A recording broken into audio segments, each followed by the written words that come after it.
Hello guys, welcome back to my channel. ഇന്ന് നമ്മുടെ video എന്ന് പറയുന്നത് ഞാൻ നേരത്തെ ഒരു വീഡിയോയിൽ പറഞ്ഞതുപോലെ തന്നെ നമ്മുടെ റംബൂട്ടാൻ ഒന്ന് പഴുത്ത് പാകമായി വരുമ്പോഴേക്കും ഞാനിതിന് വല ഇടുമെന്ന് പറഞ്ഞില്ലേ. അപ്പോൾ ഇന്ന് വല ഇടാൻ പോവുകയാണ്.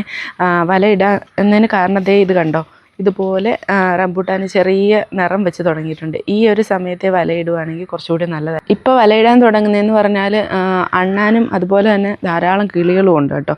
ഇവരെല്ലാം ഇത് വന്ന് അതിനെ കഴിക്കാനായിട്ട് വരും. അപ്പോൾ അത് കാരണമാണ് കിളിയൊക്കെ കൊടുക്കണ്ടെന്നല്ല ഞാൻ പറയുന്നത്. ഈ ഒരു നിറം മാറി വരുന്ന സമയത്ത് തന്നെ വലയിടുന്നതെന്ന് പറയുന്നതിന് കാരണമെന്ന് പറഞ്ഞാൽ അണ്ണാൻ വരുന്നുണ്ട് കേട്ടോ, ധാരാളം അണ്ണാനുണ്ട്. അതുപോലെ തന്നെ കിളികളും വരുന്നുണ്ട്. ഇവർ വന്നു കഴിഞ്ഞാൽ കുറേ അധികം അങ്ങ് എടുക്കും കേട്ടോ. എടുത്തിട്ട് അങ്ങനെയാണ് ആ ഒരു ബുദ്ധിമുട്ട് കാരണമാണ് വല ഇടാമെന്ന് വിചാരിച്ചത്. കഴിഞ്ഞ വർഷങ്ങളിലൊക്കെ അങ്ങനെയായിരുന്നു. അപ്പോൾ ഇത്തവണ ഇങ്ങനെയാണ് നിറം മാറിയിരിക്കുന്നത് കേട്ടോ. ചെറുതായിട്ട് ഓരോന്ന് നിറം മാറി വരുന്നതേ ഉള്ളൂ. ഇവിടെയൊക്കെ ഉണ്ട് കേട്ടോ. ഒരു ചിത്രശലഭം പറന്നുപോയി. മഴ നന്നായിട്ട് പെയ്ത് കിടക്കണം. മഴത്തുള്ളികൾ ഇതിനകത്ത് ഇങ്ങനെ നിൽപ്പുണ്ട് കേട്ടോ. അപ്പോൾ നമുക്ക് വലയിടാൻ പോവാം. വലയുടെ കാര്യങ്ങൾ ഞാൻ പറഞ്ഞുതരാം. അതുപോലെ തന്നെ നമ്മുടെ ഈ ട്രിവാൻഡ്രം ഭാഗത്തൊക്കെ വാണിജ്യാടിസ്ഥാനത്തിൽ റംബൂട്ടാൻ കൃഷി ചെയ്യുന്ന സ്ഥലങ്ങളല്ല. അത് കാരണം തന്നെ നമുക്ക് റംബൂട്ടാൻ ഇടുന്ന വലയായിട്ട് തന്നെ മേടിക്കാനൊന്നും ഇവിടെ കിട്ടില്ല കേട്ടോ. ഞാനിങ്ങനെ അത് കണ്ടിരിക്കുന്ന പത്തനംതിട്ട, കോട്ടയം ജില്ലകളിലൊക്കെയാണ് അത് കണ്ടിട്ടുള്ളത് കേട്ടോ. ഇങ്ങനെ ഒരു റെഡ് കളറിലുള്ള വല ഇടുന്നത്. പക്ഷെ ആ നെറ്റ് നമുക്കിവിടെ കിട്ടില്ല. എനിക്ക് കിട്ടിയ നെറ്റ് ഞാൻ കാണിച്ചു തരാം. ഈ ഒരു വലയാണ് ഞാൻ മേടിച്ചിരിക്കുന്നത്. ഇത്രയും തന്നെ അകലമുള്ള വലയാണ് കേട്ടോ. ഈ ഒരു വലയെ നമുക്കിവിടെ കിട്ടാനായിട്ടുള്ളൂ. ഇതിൻ്റെ വിലയെന്ന് പറയുന്നത് 400 രൂപയാണ്. അത് കിലോയ്ക്കാണ് വില കേട്ടോ. ഇത് 1 കിലോ ഉണ്ട്. 1 കിലോയ്ക്ക് 400 രൂപയാണ് റേറ്റ്.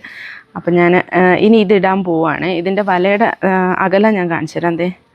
ഇതുപോലെ ഇങ്ങനെയാണ് അകലവും, ഇങ്ങനെയാണ് വീതിയും വരുന്നത് കേട്ടോ. ഇതിട്ട് നോക്കാം. ആദ്യമായിട്ടാണ് വല ഇടുന്നത് കേട്ടോ. റംബൂട്ടാൻ ഇതുവരെ ഇട്ടിട്ടില്ല. നോക്കാം. ഇപ്പോൾ ഏകദേശമൊക്കെ വല ഇട്ട് കഴിഞ്ഞിട്ടുണ്ട്. ഈ വല ഇടുക എന്നുള്ള പണിയെന്ന് പറയുന്നത് ഇച്ചിരി ശ്രമകരമായിരുന്നു. കാരണം എന്ന് പറഞ്ഞാൽ നമുക്ക് കിട്ടുന്ന ഈ വലയുടെ ഇത് കാരണം ഇതിന് ലെങ്ത് ആണല്ലോ കൂടുതൽ, വിട്ട് കുറവായത് കാരണം തന്നെ ഇത് ഇടുന്നത് ഇച്ചിരി ബുദ്ധിമുട്ടായിരുന്നു. പിന്നെ പല പല പീസുകളായിട്ടൊക്കെ കട്ട് ചെയ്ത് അഡ്ജസ്റ്റ് ചെയ്തൊക്കെയാണ് ഇട്ടിരിക്കുന്നത് കേട്ടോ. ഇടുന്നതിനിടയിൽ കുറേ കായകൾ കൊഴിഞ്ഞു പോയി. അപ്പോൾ അതിൻ്റെ ഉള്ളിൽ ഒരു കായ ഉണ്ടായിരുന്നതാണ് ഇത് കേട്ടോ. ഇത് നിറം മാറാൻ തുടങ്ങിയിട്ടേ ഉള്ളൂ. നമുക്കൊന്ന് കട്ട് ചെയ്ത് നോക്കാം. ഇത് പൊളിച്ച് നോക്കാം. ഇതിലിപ്പോൾ തന്നെ മധുരം ഉണ്ടാവും കേട്ടോ. കാരണം ഇത് N18 ഇനത്തിൽപ്പെട്ടതാ. ഇത് കണ്ടോ, ഇങ്ങനെ എടുക്കുമ്പോൾ തന്നെ ആ കുരു ഇങ്ങനെ മാറി വരും കണ്ടോ. ഇതിൻ്റെ ഉള്ളിൽ നിന്ന് എടുത്തപ്പോഴേ ഇങ്ങനെ ആയി കേട്ടോ. അത് നല്ല മധുരമുണ്ട് കണ്ടോ. നമുക്കിങ്ങനെ ഇളകി വരും. ഇത് കുരു വേറെ ഇതായിട്ട് ഇങ്ങനെ ഇളകി വരും. ഇത് N18 ഇനത്തിൽപ്പെട്ട റംബൂട്ടാനാണ്. അതുപോലെ തന്നെ നല്ല റെഡ് കളറാണ്. അത് കാരണം തന്നെ ഇത് പിടിച്ച് നിൽക്കുന്നതാണ് നല്ല ഭംഗിയായിരിക്കും. ഇത് ഇത്രയും തന്നെ ഗ്യാപ്പുള്ള വലകളാണ് കേട്ടോ. കാരണം ഇത്രയും തന്നെ ഗ്യാപ്പുള്ള വലകളല്ല സാധാരണ ഇടാറ്. ഞാൻ പറഞ്ഞില്ലേ നേരത്തെ, അത് നമ്മുടെ ഇവിടെയൊന്നും അത് കിട്ടാനില്ല കേട്ടോ. അത് കാരണമാണ് ഞാൻ കിട്ടിയ വല കൊണ്ട് ഇങ്ങനെയെങ്കിലും ആക്കി നിർത്താമെന്ന് വിചാരിച്ചത്. ഇതിൻ്റെ ഉള്ളിൽ കൂടെ പക്ഷേ കിളിയൊന്നും കയറത്തില്ല. മറ്റേ വലയാണെങ്കിൽ കുറച്ചുകൂടെ കാണാനും ഭംഗിയാണ്. റെഡ് കളറിലുള്ള വലകൾ നല്ല ഭംഗിയാണ് കേട്ടോ. ഇതിൻ്റെ ഉള്ളിൽ ഇങ്ങനെ പിടിച്ച് കിടക്കുന്ന കാണാം. അതുപോലെ തന്നെ കാ പിടിച്ചിരിക്കുന്നത് കാണാനും നല്ല ഭംഗിയാണ്. മുന്തിരി കഴിഞ്ഞ ദിവസം പ്രൂൺ ചെയ്യുന്ന ഒരു വീഡിയോ ഞാൻ ഇട്ടിട്ടുണ്ടായിരുന്നു കേട്ടോ. അപ്പോൾ അത് കണ്ടിട്ടില്ലാത്തവരൊന്ന് കണ്ടു നോക്കുക. ആ സമയത്ത് ഈ റംബൂട്ടാൻ ഇതിൻ്റെ ഉള്ളിലേക്ക് ഇങ്ങനെ മറിഞ്ഞ് കിടക്കുമായിരുന്നു. അപ്പോൾ അതെല്ലാം കൂടി ഞങ്ങളിങ്ങനെ ഒന്ന് ഒതുക്കി പിടിച്ച് കെട്ടിയിട്ടുണ്ട് കേട്ടോ. അപ്പോൾ രണ്ടും രണ്ടായിട്ട് നിൽക്കുന്ന ഒരു രീതിയിലൊക്കെ ആയിട്ടുണ്ട്. ഇനി എനിക്ക് പറയാനുള്ളതെന്ന് പറഞ്ഞാൽ, ഈ റംബൂട്ടാൻ വാണിജ്യാടിസ്ഥാനത്തിൽ വലിയ രീതിയിൽ കൃഷി ചെയ്യുന്നവരൊക്കെ ചിലപ്പോൾ ഈ വീഡിയോ കാണാം. അവർക്ക് ഇങ്ങനെ ആയിരിക്കില്ല അവർ ചെയ്യുന്നത്. ഞങ്ങൾ ചെയ്യുന്നത് ഞങ്ങളുടെ ഒരു അറിവ് വെച്ചിട്ടുള്ളതാണ് ഞങ്ങളിങ്ങനെയൊക്കെ ചെയ്തത് കേട്ടോ. അവർ ചെയ്യുന്നത് ചിലപ്പോൾ ശരിക്കും അതിൻ്റെ ശാസ്ത്രീയമായിട്ടുള്ള രീതിയിലായിരിക്കും. ഞങ്ങൾക്ക് കിട്ടിയ ഒരു നെറ്റും അതുപോലെ തന്നെ ഞങ്ങൾക്ക് അറിയാവുന്നുള്ള ചെറിയൊരു അറിവ് വെച്ചിട്ടാണ് ഇത് ചെയ്തത്.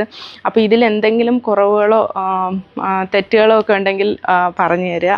ഈ വല ഇടുന്നത് ശ്രമകരമായിരുന്നു എന്ന് ഞാൻ പറഞ്ഞില്ലേ. അതിൻ്റെ കാരണം എന്ന് പറയുന്നത് ഈ വലയുടെ ലെങ്തും ആ വിട്ട് കുറവുള്ളത് കൊണ്ടാണ്. അല്ലാണ്ട് മരം ഒത്തിരി ഇങ്ങനെ ഉയരമുള്ളതല്ല. കാരണം എന്ന് പറഞ്ഞാൽ ഇത് N18 ബഡ് ചെയ്ത ഇതായത് കാരണം തന്നെ നമുക്ക് ഹൈറ്റ് വളരെ കുറച്ചാണ് വെച്ചിരിക്കുന്നത്. നമുക്ക് ഇതിൻ്റെ ഹൈറ്റ് കൺട്രോൾ ചെയ്ത് നിർത്താൻ പറ്റുന്ന രീതിയിലുള്ള ഒരു മരം കൂടിയാണ് ഇത്. ഞങ്ങളിങ്ങനെ ഈ കായുടെ വിളവെടുപ്പൊക്കെ കഴിഞ്ഞതിന് ശേഷം നമ്മൾ ഹാർവെസ്റ്റിംഗ് കഴിഞ്ഞ് ഉടനെ തന്നെ നമ്മളിത് കട്ട് ചെയ്ത് ഷോർട്ടാക്കി നിർത്താറുണ്ട് കേട്ടോ. അപ്പോൾ തന്നെ അടുത്ത പ്രാവശ്യത്തേക്ക് നന്നായിട്ട് തിളിര് വന്ന് ആ ഒരു ഹൈറ്റ് മെയിൻറ്റെയിൻ ചെയ്ത് പോകാൻ പറ്റും. നമുക്ക് ഒത്തിരി വലിയൊരു മരമായി മാറിക്കഴിഞ്ഞാൽ നമുക്ക് വീട്ടാവശ്യത്തിന് ഉപയോഗിക്കാൻ വേണ്ടിയിട്ട് നമുക്കത് കൈകാര്യം ചെയ്യാനും ബുദ്ധിമുട്ടാവും എന്നുള്ളത് കൊണ്ടാണ് ഞങ്ങളിങ്ങനെ കട്ട് ചെയ്ത് ഞങ്ങൾക്ക് വേണ്ട ഒരു ഹൈറ്റിനാക്കി നിർത്തുന്നത്. ഇതിപ്പോൾ ഈ മരത്തിൻ്റെ നമുക്ക് വിളവെടുപ്പ് എന്ന് പറയുന്നത് ചിക്കുവിനെ കൊണ്ട് വേണമെങ്കിലും ചെയ്യാം. കാരണം അത്രയും കുട്ടികളെ കൊണ്ട് ചെയ്യിക്കാൻ പറ്റുന്ന രീതിയിലുള്ള ഹൈറ്റിൽ, കാരണം താഴെ മുട്ടിയിട്ടാണ് ഇതിൻ്റെ കായകളെല്ലാം കിടക്കുന്നത്. അങ്ങനെ ഒരു രീതിയിലാണ് ഇത് വളർത്തിയെടുത്തിരിക്കുന്നത്. അതിൻ്റെ ചോട് കാണിച്ചാൽ, ചോടും ഒത്തിരി അങ്ങ് ഹൈറ്റുള്ള ചോടല്ല. അത് കാണിച്ചു തരാം. ഇത്രയും തന്നെ ഹൈറ്റുള്ളൂ. ഇങ്ങനെയാണ് ഈ മരം നിൽക്കുന്നത്. അവിടെ നിന്ന് സ്പ്രെഡ് ചെയ്ത് പല ബ്രാഞ്ചസ് ആയിട്ടാണ് ഇത് മേളിലേക്ക് നമ്മൾ സെറ്റ് ചെയ്ത് വെച്ചിരിക്കുന്നത്. നേരത്തെ ഒരു ചെറിയ മരമായിരുന്നപ്പോൾ തന്നെ നമ്മളത് കട്ട് ചെയ്ത് ഷോർട്ടാക്കി നിർത്താനായിട്ട് ശ്രമിച്ചിട്ടുണ്ട്. അത് കാരണമാണ് ഇതിപ്പോൾ ഈ ഒരു ഹൈറ്റിൽ നിൽക്കുന്നത്. അല്ലാന്നുണ്ടെങ്കിൽ വലിയ മരമായി മാറും. പിന്നെ ബഡ് ചെയ്തതായതുകൊണ്ട് ഭയങ്കര ഉയർച്ച വയ്ക്കില്ല, എന്നാലും ഇച്ചിരി കൂടെ ഹൈറ്റ് വെച്ച് കഴിഞ്ഞാൽ നമുക്കത് വലയിട്ട് നിർത്താനോ അല്ലെങ്കിൽ നമുക്കത് പ്രൂൺ ചെയ്യാനോ ഹാർവെസ്റ്റ് ചെയ്യാനോ ഒക്കെ ഉള്ള ബുദ്ധിമുട്ട് കാരണമാണ് ഇങ്ങനെ നിർത്തുന്നത്. അതുപോലെ തന്നെ നമ്മളിത് പ്രധാനമായിട്ട് ഇവിടെ നട്ടുപിടിപ്പിച്ച് നമുക്കൊരു വീട്ടിൻ്റെ ഫ്രണ്ടിൽ കുറച്ച് തണൽ വേണമെന്നുള്ളതുകൊണ്ടാണ് നട്ടത്. പിന്നെ അത്രയും തന്നെ സ്പ്രെഡായാൽ അതിൻ്റെ ബുദ്ധിമുട്ടുള്ളത് കാരണമാണ് ഭയങ്കര ഒരു വലിയ മരമാക്കി മാറ്റാത്തത്. അപ്പോൾ ഞങ്ങളുടെ ഇന്നത്തെ വീഡിയോ ഇത്രയേ ഉള്ളൂ. അടുത്ത വീഡിയോയിലൂടെ കാണുന്നത് വരെ ബൈ.